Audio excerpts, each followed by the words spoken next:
মায়া আমি বলবো যে সাধারণ একটি মেয়ে এই বাংলাদেশের প্রেক্ষাপটের একটা গল্প, কিন্তু মেয়েটার জার্নিটাও খুব ইন্টারেস্টিং। যে আমার প্রথম কাজ ছিল হচ্ছে রবিউল আলম রবির ক্যাফে ডিজায়ার।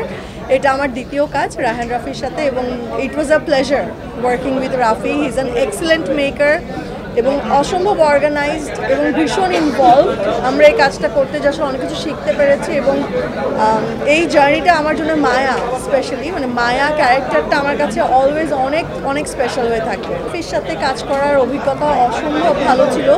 মানে হি ইজ অ্যান এক্সিলেন্ট মেকার, এটা নিয়ে বলার কিছু নেই। সে ইতিমধ্যে তার অনেকগুলো কাজ আসলে মানুষ দেখেছে, এবং মানে সেটা নিয়ে তার কোয়ালিটি নিয়ে কিছু আর বলার বাকি নেই। কিন্তু আমি বলবো আমি কাজ করতে যে I was very much impressed ওর কাজের স্টাইল দেখে এবং ধরন দেখে, এবং সে শুটিংয়ের আগে পরে যে পরিমাণে সময় দেয় এবং গল্প নিয়ে যতটা ভাবে, এবং ওর উপস্থিত বুদ্ধি অনেক ভালো। ইনস্ট্যান্স অনেক কিছু চেঞ্জ করে, যেটা আসলে রিফ্লেকশন আমরা সেটা স্ক্রিনে দেখতে পাই। আমার চরিত্রের নাম হচ্ছে মায়া, এবং মায়া নিয়ে খুব বেশি কিছু বলে ফেললে আসলে গল্প দেখার মজাটা থাকবে না।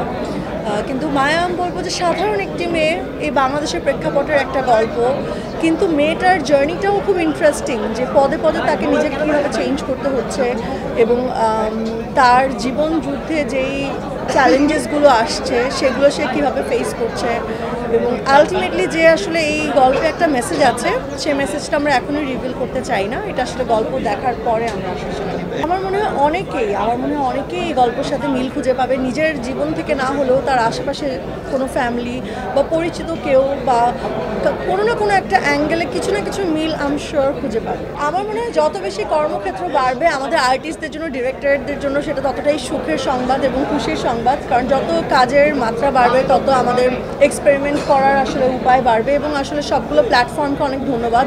এখানে একটু বলতে চাই আমি সুযোগটাকে কাজে লাগিয়ে, বিঞ্জকে অসংখ্য ধন্যবাদ এমন একটা সুন্দর কাজ নিয়ে, মানে এমন সুন্দর গল্প নিয়ে কাজ করার জন্য, এবং সেই প্ল্যাটফর্মটা করে দেওয়ার জন্য, এবং স্পেশালি আজকের এই প্রিমিয়ারের জন্য আমি লিলিকে ধন্যবাদ জানাতে চাই। ইমনের সাথে তো আমাদের অনেক আগের বন্ধুত্ব বা অনেক আগের পরিচয়, তো আমাদের লাস্ট 5-6 ইয়ার্স ধরে কোনো কাজ হয়নি একসাথে, ইনফ্যাক্ট কখনো দেখা হয়নি। সো হঠাৎ করে আমি যখন গেলাম রাফির অফিসে, এবং মায়া যখন শুনলাম যে মায়ার কাজ করবে, এবং অনেকদিন ধরে জিজ্ঞেস করছিলাম কো আর্টিস্টকে আমাকে আসলে বলা হচ্ছিল না যে কো আর্টিস্টটা ওরা এখনো ডিসাইড করেনি।